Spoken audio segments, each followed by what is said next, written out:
예, 반갑습니다. 방금 소개받은 이정구입니다. 우크라이나 전쟁이 1년째 지속되는 동안 미국과 중국의 갈등은 더 커졌습니다. 최근에는 미국이 중국의 정찰 풍선을 격추하며 긴장이 증폭됐는데요. 미국과 중국이 충돌하는 중요한 쟁점 하나가 바로 대만입니다. 작년 2월 러시아가 우크라이나를 침공했을 때 미국 쪽에서 중국도 대만을 공격할 수 있다는 주장이 흘러나왔습니다. 그러면서 양안 관계가 긴장됐는데 그 뒤 대만을 둘러싼 미중 간 갈등과 긴장은 점점 커졌습니다. 작년 5월에는 미국 대통령 바이든이 대만을 방어하기 위해 군사 개입도 할 수 있다고 말했는데요. 이 발언은 파문을 일으켰습니다. 그동안 군사 개입에 관해서는 모성을 유지하던 미국의 입장에 변화 조짐이 보였기 때문입니다. 8월에는 미국 하원 의장 낸시 펠로시가 대만을 방문해 긴장이 고조됐습니다.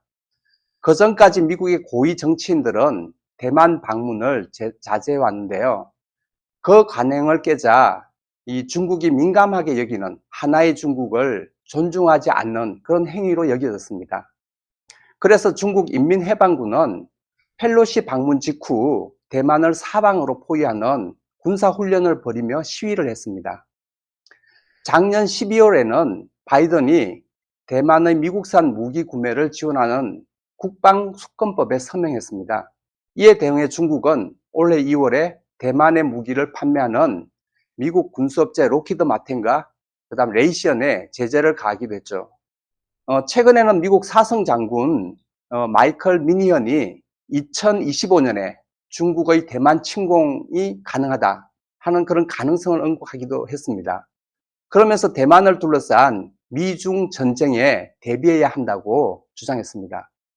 미국과 중국은 대만 해협에서 군사작전을 펼쳐왔습니다.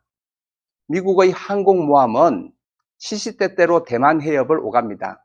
대만 해협은 국제 수역이기에 항행의 자유가 있다면서 말입니다. 중국은 대만, 남중국해의 섬들, 다오이다오 열도 등이 자국 영토라며 이렇게 반발하고 있죠.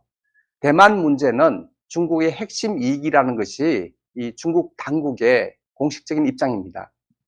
이처럼 최근 모든 면에서 대만을 둘러싼 갈등이 첨예해지고 있습니다.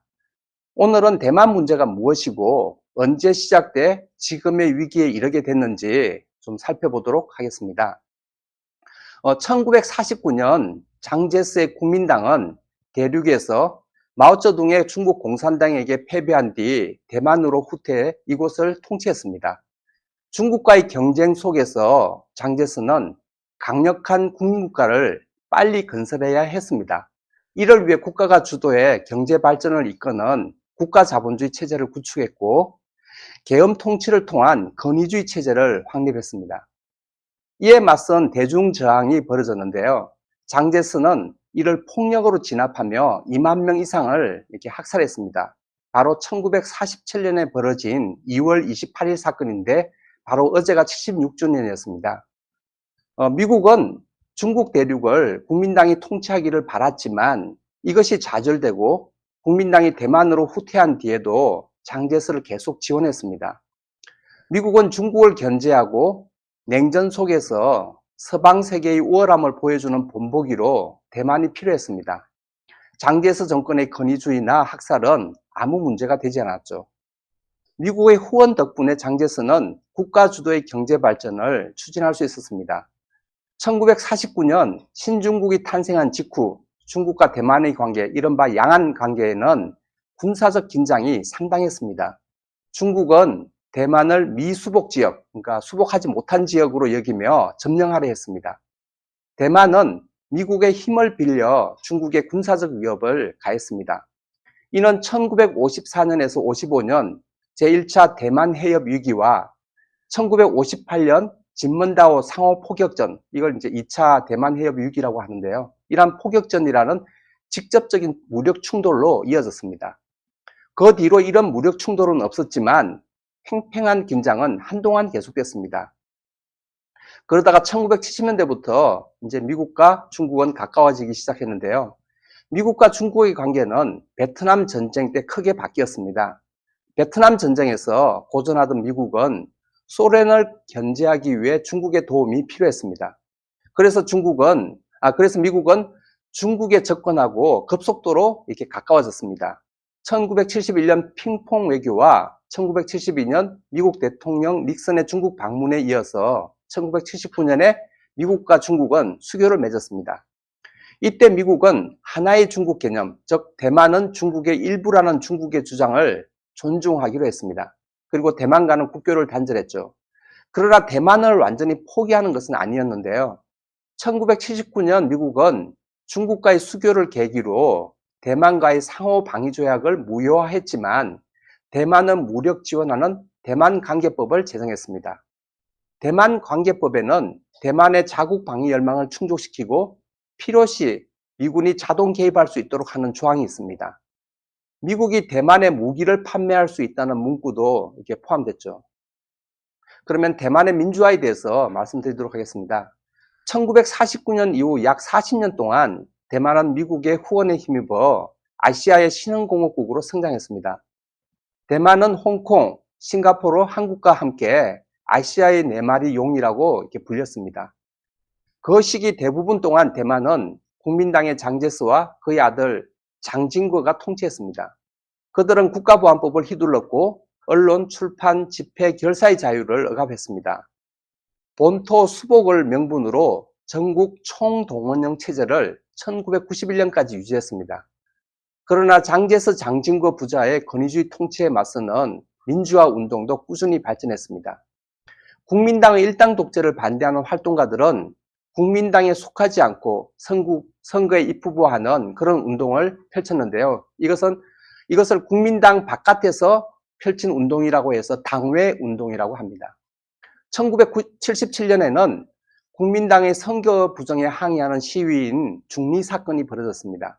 1979년에는 민주화 운동 세력이 발간하는 잡지 메일다오가 주최한 거리 행진이 벌어졌습니다.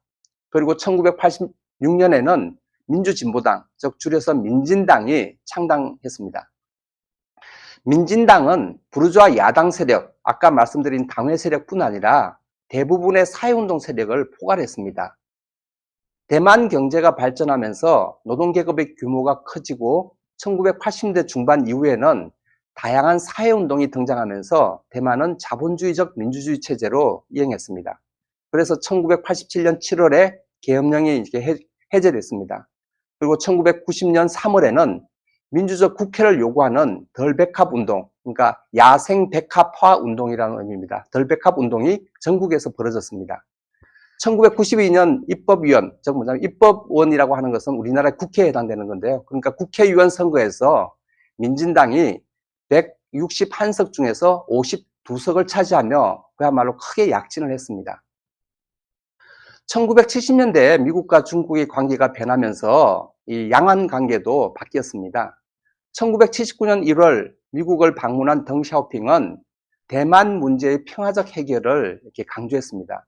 이어서 1981년 9월에는 이 중국은 대만 문제에 관해서 일국양제라는 방침을 정했는데요. 즉, 한 나라에서 두 제도를 인정한다는 그런 의미입니다. 대만에서는 이게 평화통일, 그리고 우편과 통신, 비행기, 무역 개방을 서로 이렇게 오며 가며 자유롭게 통하자라고 하는 삼통, 그다음에 친척 방문 등에 대한 대중적 지지가 있었습니다. 1987년 11월에는 대만은 자국 국민의 중국 내륙 친척 방문을 허용했고 양안 간 민간 교류도 크게 늘어났습니다. 1990년대부터 이윤율이 하락하던 대만 기업들은 중국의 광둥성과 푸젠성 등에 있는 양질의 저임금 노동력을 이용하려고 중국 투자를 대폭 늘렸습니다. 2002년이 되면 중국은 대만의 제1무역 상대국이 됐습니다. 이런 경제 교류, 민간 교류 정대 속에서 1992년 중국과 대만은 하나의 중국 각자 설명이라는 합의에 이르렀습니다. 이는 양안 관계를 규정하는 소위 92년에 이제 체결된 구의공지라고 불립니다. 이 말을 쉽게 풀면 하나의 중국을 인정하되 그 의미는 양국이 각자 알아서 해석한다는 의미입니다. 그러나 양안 관계가 개선의 방향으로 매끄럽게 흐른 것은 아니었습니다. 한편으로는 전쟁 위기가 고조되기도 했죠. 1995년에 3차 대만 해협 위기가 벌어진 것입니다. 당시 대만 총통 리덩후이가 중국의 반대를 무릅쓰고 미국을 방문하고 중국과 대만은 별개의 국가라고 주장을 했습니다. 그러자 중국은 대만 근처인 푸젠성에 병력을 모으고 대만 가까이로 미사일을 쐈습니다. 이듬해인 1996년에 열릴 대만 총통 선거에 영향을 미치고 독립 주장을 약화시키려는 그런 것이었습니다. 대만 전역에서 준전시 태세가 발령됐고 미국은 대만 해협으로 항공모함 2개 전대를 보냈습니다. 이런 일은 더 근본적으로 1970년대 소련을 고립시키려고 이 중국과 가까워졌던 미국이 냉전 해체 이후 중국을 점점 더 위협으로 이렇게 보게 된 것에서 비롯한 것이었습니다. 이렇게 모순된 상황이 전개된 1990년대를 지나면서 대만 국민당은 중국과의 경제 교류를 강화하고 이 하나의 중국을 지지하는 그런 입장으로 바뀌었습니다. 반면 민진당은 대만이 중국과는 별개의 국가임을 강조했습니다. 1990년대 중반부터 대만 대중의 정서도 조금 변했는데 자신을 중국인으로 여기는 사람보다 대만인으로 여기는 사람이 더 많아졌습니다. 이 장제스 독재 정권에 억압당한 그런 경험과 그다음에 중국의 위협에 대한 반발 때문이었습니다. 2000년 총통 선거에서는 처음으로 민진당이 승리해서 이 천수이벤이 총통으로 당선됐습니다. 그러나 대만인들의 정서가 독립적으로 기운 것은 아니었습니다. 대만인 압도다수는 양안 관계의 현상 유지를 이렇게 바랍니다. 대만 사람들은 2000년대 민진당 정부 아래에서도 그리고 2010년대 국민당 정부 아래에서도 저항을 벌였습니다. 2006년에는 천수이벤 정부의 퇴진을 요구하는 운동이 벌어졌는데요. 그 계기는 천수이벤의 부정부패였지만 그 배경에는 경제가 정체하고 실업이 급증하며 빈부격차가 확대된 것에 대한 불만이었습니다. 이 운동은 100만 명이 참가하는 시위로까지 발전했지만 민진당의 영향력에서 벗어나지 못하고 사그라졌습니다. 그 뒤 2008년에는 국민당의 마잉주가 총통이 됐습니다. 정권은 바뀌었지만 신자유주의 정책을 추진하는 것은 똑같았습니다. 그래서 청년 일자리 감소, 실업 증대, 생활 수준 하락 등에 대한 불만이 누적됐습니다. 이는 2014년 3월 대학생과 사회운동 활동가 300여 명이 입법원, 다시 말하면 국회를 점거하고 농성한 해바라기 운동, 일명 태양화 운동으로 표출됐습니다. 해바라기 운동은 중국과 대만 사이의 자유무역협정의 일종인 양안 서비스 무역협정을 체결하는 것에 반대하는 운동이었습니다. 점거 농성자들은 이 협정이 발효되면 서비스 분야의 규제가 완화되고 시장 개방이 대폭 확대돼서 대만 경제가 중국에 종속될 것이라고 주장을 했습니다. 그 뒤 2016년에 열린 총통 선거에서는 민진당의 차이잉원이 당선됐습니다. 2014년 홍콩에서 벌어진 우산혁명의 영향도 있었습니다. 그러나 차이잉원은 임기 내내 지지율이 10%를 간신히 넘길 정도로 인기가 없었습니다. 법정 공휴일을 줄이는 노동관계법 개혁안이 대중의 반발을 샀기 때문이었는데요. 그래서 2020년 총통 선거에서는 국민당이 무조건 승리할 것이라고 예상이 됐었습니다. 그러나 2019년 홍콩에서 송환법에 반대하는 투쟁이 크게 벌어지고 중국에 대한 반감이 대만에서도 크게 증가하면서 차이잉원이 재선에 성공했습니다. 사실상 어부지리로 승리한 것이죠. 이처럼 민진당과 국민당은 국내 정치에서는 서로 비슷하게 노동개혁과 신자유주의 정책을 추진하는 친자본주의 정당들입니다. 두 정당은 중국과의 관계를 어떻게 설정할 것이냐는 입장에서만 차이가 있고 이를 활용해 지지를 획득하려 할 뿐이었습니다. 대만 정치권은 중국과의 관계를 두고 두 입장으로 나뉘어 있습니다. 이 중국에 대해서 독립성을 더 강조하는 범녹연맹, 그러니까 녹색연맹과 중국과 우호관계와 통일을 지향하는 범람연맹, 그러니까 남색연맹, 이 두 가지가 그것입니다. 노동계도 이런 공식 정치의 영향을 받아 친중국 입장의 단체와 독립을 강조하는 단체로 양분되어 있습니다. 대부분의 대만인들은 대만이 중국과는 다른 별개의 국가라고 생각을 합니다. 실제가 또 그렇습니다. 이 점에서 대만은 홍콩과 다릅니다. 또 대다수 대만인들은 중국의 한인들과 인종도 다르지 않고 민족 억압을 받지도 않습니다. 이 점에서 대만은 신장 위구르나 티베트와도 다릅니다. 또한 현재 대만에서 외성인과 본성인 사이에 구조적 차별은 존재하지 않습니다. 이때 본성인은 명나라, 청나라 때 이 대만으로 건너온 한인들을 말하는 것이고요. 외성인은 1949년에 본토에서 패배한 장제스와 그 군속들, 그 군대와 그 가족들이 대만으로 와서 대만의 정치, 경제, 지배 계층을 형성했던 사람들을 말합니다. 그런 외성인과 본성인 사이의 구조적 차별은 지금은 존재하지는 않습니다. 결국 대만 문제는 제국주의 강대국인 미국과 중국 사이에 끼어 있으면서 양국의 영향력에 휘둘리며 압박을 받고 있다는 바로 그 점입니다. 중국은 건국 100주년인 2049년까지 대만을 중국에 복속시키겠다는 계획을 내놓고 있습니다. 이는 제국주의적 강제입니다. 현재 대다수 대만인들은 권위주의적인 시진핑 정부에 반대하며 중국 공산당의 지배도 또 중국과의 통일도 원하지는 않습니다. 중국과 통일을 할지 아니면 현 상태를 유지할지는 대만 사람들이 스스로 판단해 결정할 문제입니다. 그런데도 중국 지배계급은 청왕조 때 대만이 중국의 일부였으므로 대만이 중국에 통합돼야 한다고 주장을 합니다. 티베트와 신장 위구르에도 똑같은 논리를 적용합니다. 자신들의 제국주의적 이해관계를 합리화하는 것인데요.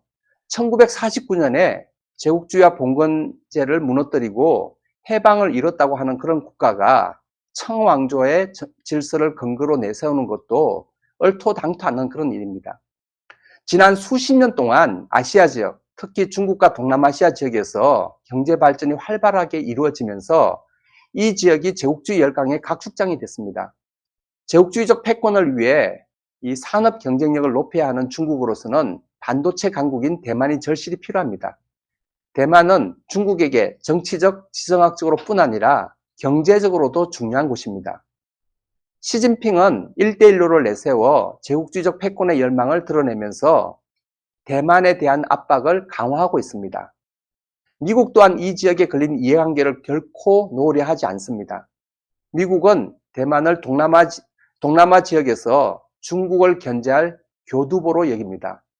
1970년대에 중국과 수교할 때부터 이를 염두에 뒀고 중국과의 경쟁이 첨예해지면서 대만을 더 부각하고 있습니다.